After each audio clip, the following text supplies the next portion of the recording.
Welcome to सिद्धांत scholar study point. I am Nandita Jain.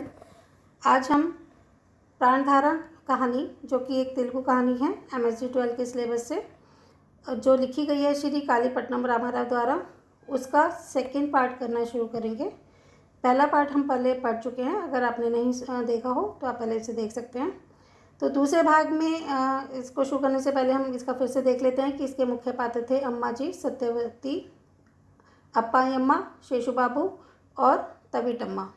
तो उनके बीच में बातचीत हो रही थी, क्योंकि ये अम्मा जी, सत्यवती और तविटम्मा राव साहब के बंगले पर पानी लेने के लिए जा रही थी। तो अम्मा जी के मन में शंका थी कि कहीं उनकी आज भी राव साहब के बंगले पर बेइज्जती ना हो, लेकिन पानी की इतनी ज़रूरत थी कि वो मन मारकर सत्यवती और तविटम्मा के साथ पानी लेने के लिए उनके बंगले में जा रही थी। तो देखते हैं आगे कहानी में। बेसुधी से बतियाती हुई मेन गेट के पास पहुंची तीनों लड़कियां एकदम सहम उठी।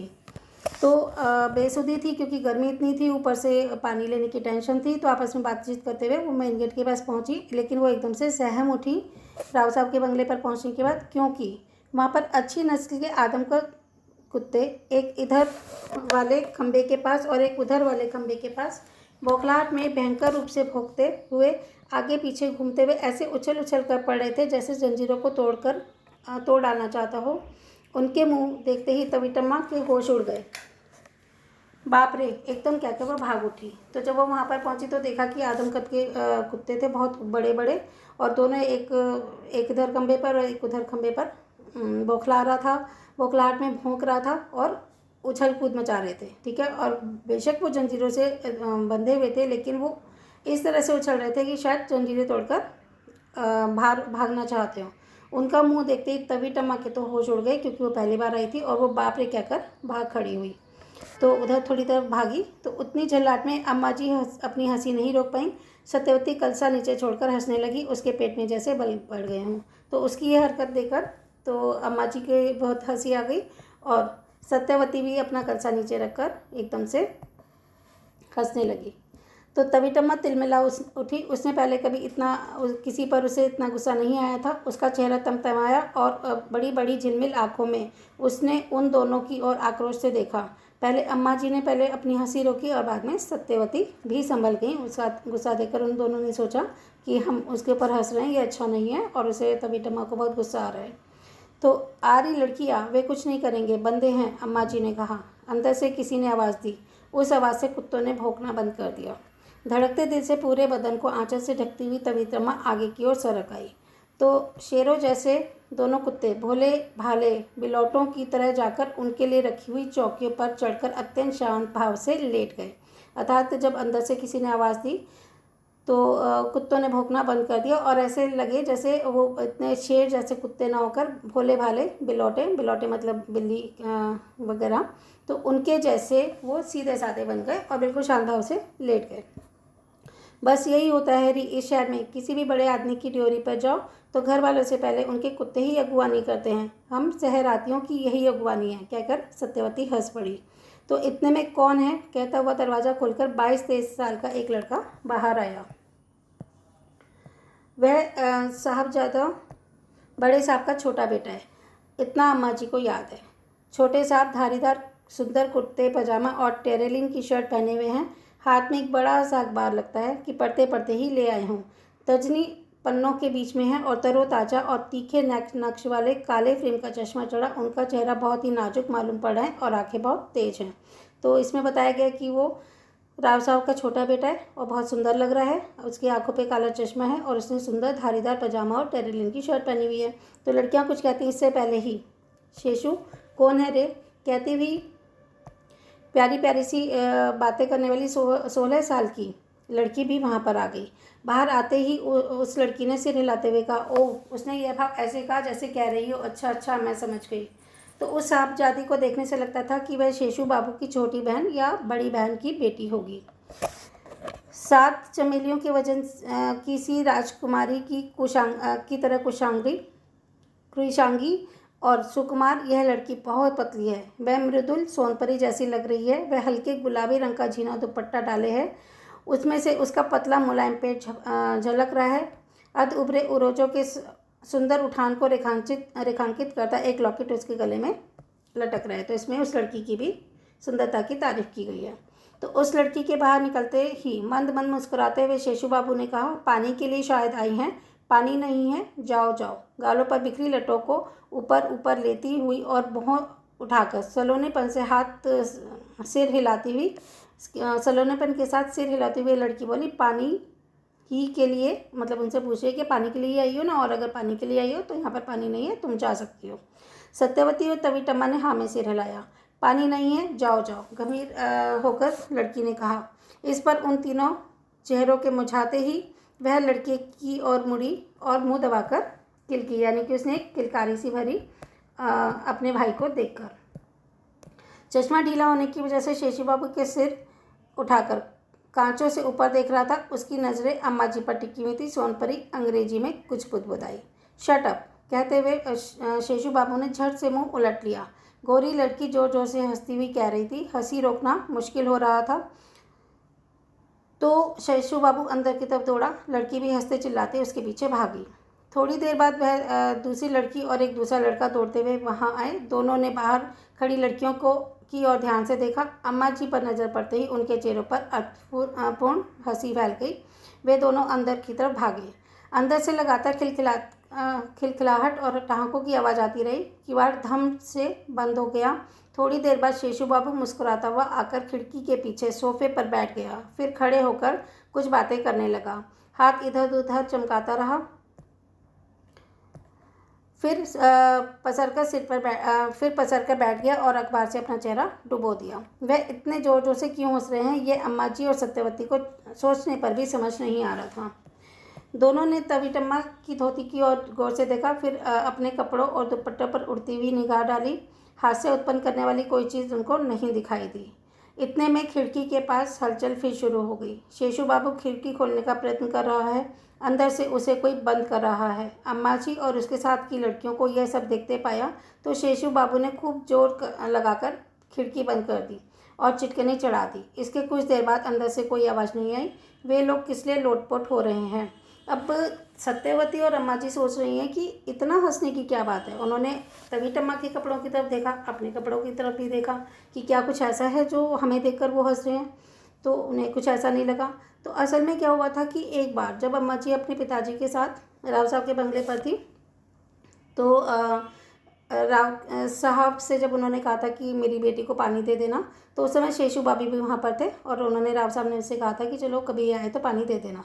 तो जो लड़कियाँ थी ना, जो दोनों बहनें थीं उसकी, तो वो शेषू बाबू और अम्मा जी को लेकर उसका मजाक बना रही थी।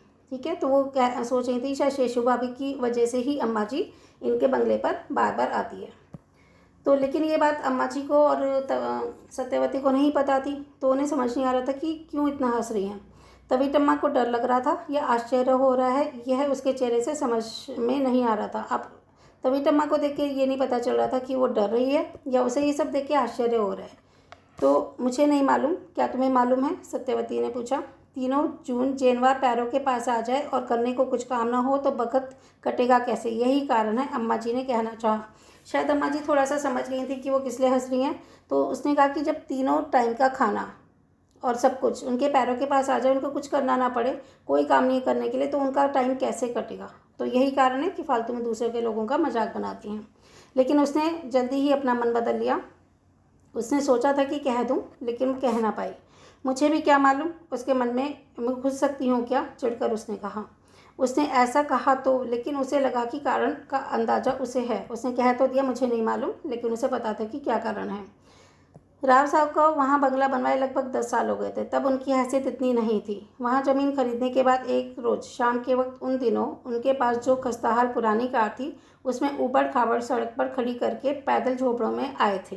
अर्थात राव साहब 10 साल पहले जब उन्होंने ये बंगला बनवाया था, तब अपनी ऊबड़ खाबड़ सड़क पर अपनी खस्ताहाल कार को लेकर पैदल ही झोपड़े तक वो आए थे, क्योंकि उनको कुछ काम था। क्या काम था देखिए अभी।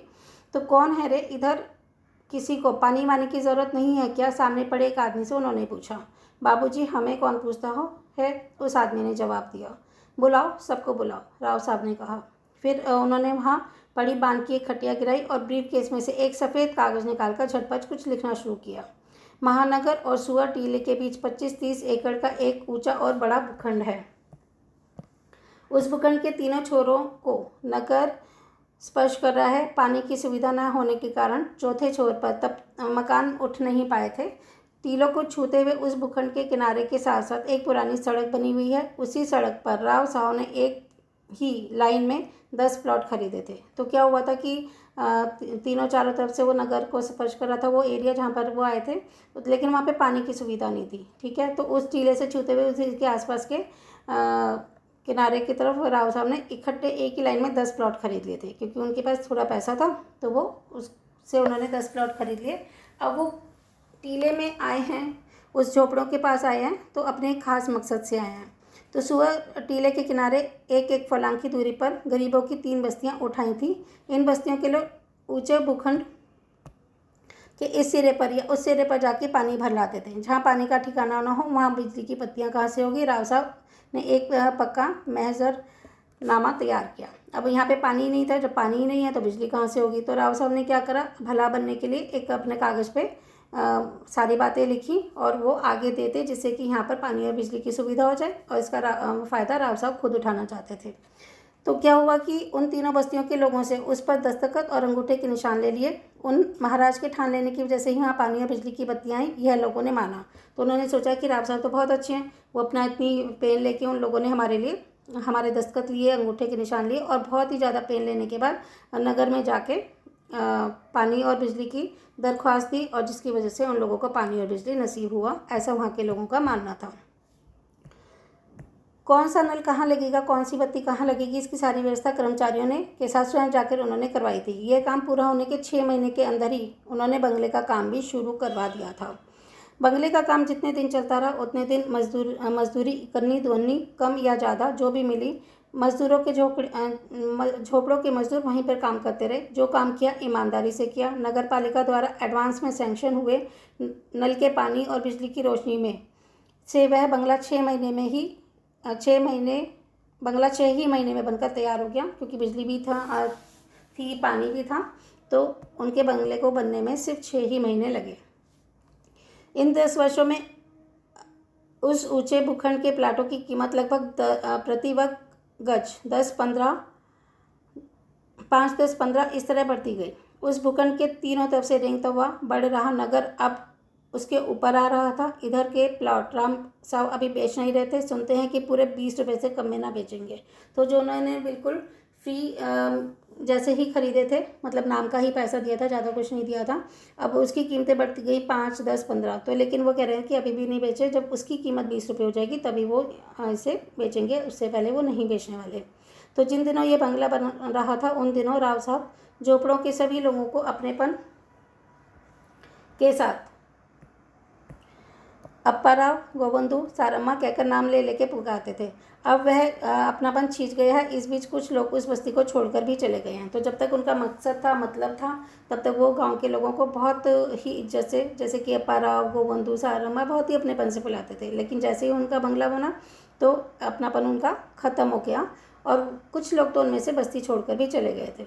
तो कुछ दिन पहले पूर्णिमा की एक रात राव साहब और उनकी पत्नी चांदनी में सैर के लिए निकले। ऐसे समय में काम से लौटता हुआ अम्मा जी का बाप उनके सामने पड़ गया। इतना बड़ा आदमी अब उसे क्या पहचानेगा, यह सोचता हुआ वह सिर झुकाकर आगे बढ़ने लगा। उसे लगा कि इतने बड़े लोग हैं, मुझे कहाँ पहचानेंगे, काम जब किया था तब किया था, बात ख़त्म। तो ये सोचकर वो सिर झुका के चलने लगा। तो इतने में राव साहब ने उसे पुकारा, वह भी नाम लेकर, अर्थात राव साहब को उसका नाम अभी तक याद था। तो अम्मा जी का बापू फूल उठा। उसे पूरी रात घर में उन्हीं लोगों को लेकर बातें होती रही। उसके अगले दिन ही अम्मा जी को ले जाकर उसने परिचय कराया।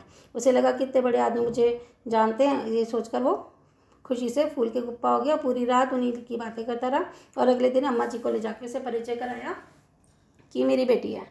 तभी आज के शेषू बाबू को अम्मा जी ने पहली बार देखा था। तो तब से आज शेषू बाबू को उस दिन के बाद से आज देखा था।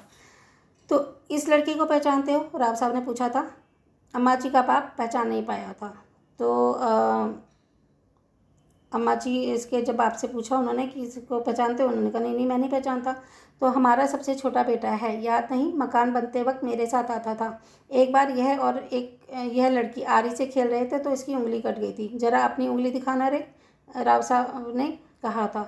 उस लड़के के बाएं हाथ की तर्जनी पर आज भी उसका निशान है। तो जब ये खेल रही थी लड़की और वो लड़का खेल रहे थे आपस में, तो उसकी उंगली कट गई थी और उसका निशान आज भी शेषू बाबू की तर्जनी उंगली पर है। उसके बाद राव साहब ने शेषू बाबू के हाथ से ही नाश्ता मंगवाया था और उनसे कहा था कि यह लड़की जब भी आए कलसा भर पानी भरने देना। तो उन्होंने ये कहा तो था, लेकिन जब भी अम्मा जी बंगले पर गई वे घर पर नहीं मिले थे। वह लड़का भी दिखाई नहीं पड़ता था। एक बार खाली घड़ा लेकर लौट रही थी तो वह लड़का सामने से आता दिखाई दिया। उसे बुलाकर अंदर ले गया और पानी भर लेने को कहा था। तो इस समय तो ये हुआ था, लेकिन आज वही शेषू बाबू और वो लड़कियां उनका देख देख के मजाक बना रहे हैं। तो उसे समझ नहीं आ रहा था और गुस्सा भी आ रहा था, क्योंकि वो समझ गई थी कि शायद उसकी बहनें उसको और शेषू बाबू को लेकर ही मजाक बना रही हैं। तो एक गरीब आदमी को ऐसे इस तरह अपना बिना बात के मजाक करना बिल्कुल अच्छा नहीं लगता। ठीक है, तो आज की वीडियो में बस इतनी ही कहानी पढ़ेंगे। इसका दूसरा भाग है। तीसरा भाग लेकर जल्दी ही हम इसे तीसरे भाग में पढ़ेंगे आगे की कहानी को। तब तक के लिए थैंक यू फॉर